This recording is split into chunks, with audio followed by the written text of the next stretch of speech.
Yuk, delegasi Jepang sudah sampai nih. Minum aqua dulu? Nanti aja. Delegasi Jepang. Selamat datang.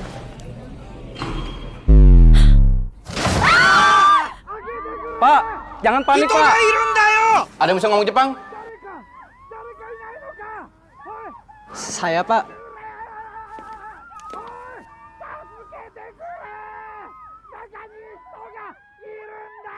Jepang! Zong. Dehidrasi ringan dapat menurunkan konsentrasi dan fokus. Ada aqua. Kembali lagi di channel Sarjana Idaman. Intro dulu. Jeng jeng jeng jeng jeng jeng jeng jeng jeng jeng jeng jeng jejet jejet. Sebagian dari kita mungkin pernah secara tidak sadar saat memesan air minum kemasan selalu mengucap, "Bu, beli aqua 1." Padahal belum tentu air minum yang dijual saat itu bermerek aqua. Apapun minumannya, apapun mereknya, kita biasa menyebutnya aqua. Setiap orang sukses pasti merasakan susahnya berjuang pada perjalanan hidupnya. Maka, tak jarang orang sukses akan berbicara mengenai seberapa banyak kegagalan yang pernah ia rasakan dan seberapa berat tantangan yang ia harus hadapi. Namun setiap tantangan yang berat tidak menjadi dinding besar yang menghalangi langkah mereka untuk menjadi sukses. Salah satu contohnya adalah pendiri perusahaan Aqua, yakni Tirto Utomo.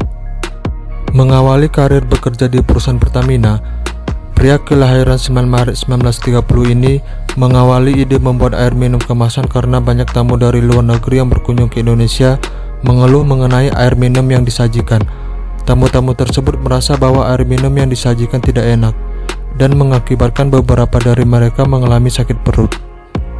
Dikarenakan air minum yang disajikan pada saat itu bukanlah air minum kemasan seperti sekarang ini, karena belum adanya air minum kemasan pada saat itu, melainkan air tanah yang direbus secara tradisional.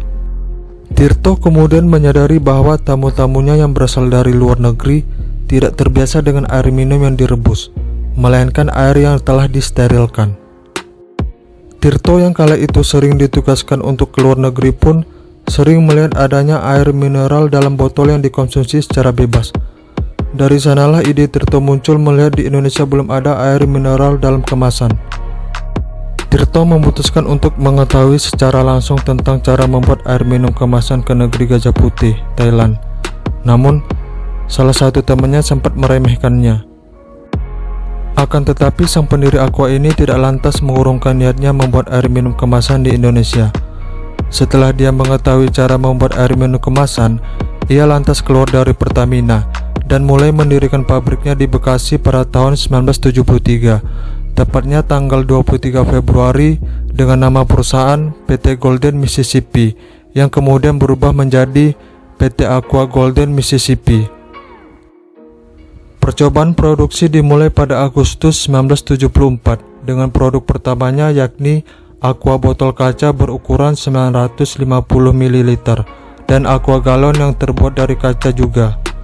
Nama Aqua awalnya adalah Puritas, namun konsultan Tirto menyarankan nama Puritas diganti menjadi Aqua karena nama tersebut dianggap mudah untuk diucapkan dan diingat.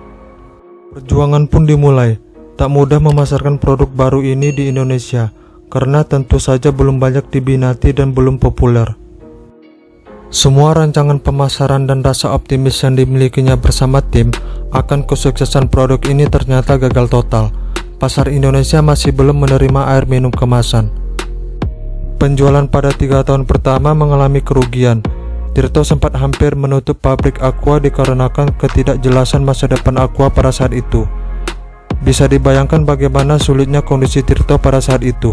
Ia sudah mengeluarkan uang banyak hingga harus keluar dari perusahaan tempat ia bekerja demi perusahaan buatannya ini, namun yang ia terima adalah penolakan dan cibiran yang bertubi-tubi.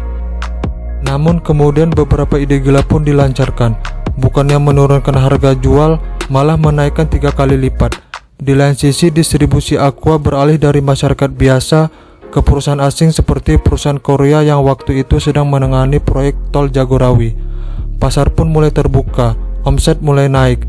Agaknya orang mulai percaya bahwa air minum Aqua merupakan air minum dengan kualitas tinggi dilihat dari harganya.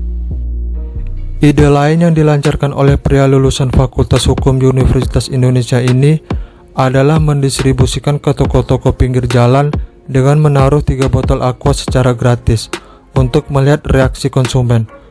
Hasilnya luar biasa, permintaan untuk aqua semakin naik dan 3 botol yang tadinya didistribusikan secara gratis kini mulai dikenai biaya untuk penjualan aqua. Seiring berjalannya waktu, aqua sudah mulai digunakan di beberapa restoran mewah juga di perusahaan-perusahaan di Indonesia. Untuk memperlebar promosi produk baru ini, beberapa sponsorship pun dilakukan seperti untuk Pekan Olahraga Nasional yang akhirnya membentuk mindset masyarakat bahwa air aqua merupakan air yang sehat untuk dikonsumsi. Pada tahun 1982, aqua mengganti bahan baku air yang digunakan dari yang semula menggunakan sumur bor ke mata air pegunungan yang mengalir sendiri karena dianggap mengandung komposisi alami yang kaya nutrisi. Aqua pun sudah diterima dengan baik oleh masyarakat luas dan telah menjangkau seluruh wilayah Indonesia. Pasarnya pun meluas hingga ke luar negeri seperti ke Singapura, Malaysia, Maldives, Australia, Timur Tengah, bahkan ke Afrika. Dengan meluasnya pasar, perusahaan ini telah mengkokohkan kakinya dan menjadi perusahaan raksasa di Indonesia.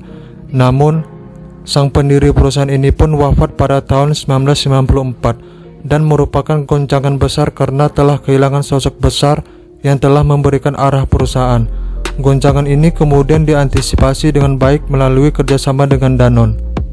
Hingga kini, produk aqua menjadi produk yang sangat diminati oleh masyarakat Indonesia. Di balik air minum kemasan yang kita konsumsi sehari-hari ini, terdapat perjuangan yang begitu keras dari seorang anak Indonesia yang pernah diremehkan oleh banyak pihak. Salah satu kutipan dari Tirto Utomo yang terkenal yaitu, banyak orang mengira bahwa memproduksi air kemasan adalah hal yang sangat mudah. Mereka pikir yang dilakukan hanya memasukkan air keran ke dalam botol. Sebetulnya, tantangannya adalah membuat air yang terbaik, mengemasnya dalam botol yang baik, dan menyampaikannya ke konsumen. Terima kasih telah menonton video ini. Semoga bermanfaat untuk menambah wawasan. Like jika kalian suka dan dislike jika kalian tidak suka. Komen di bawah ini jika ada yang ingin ditanyakan.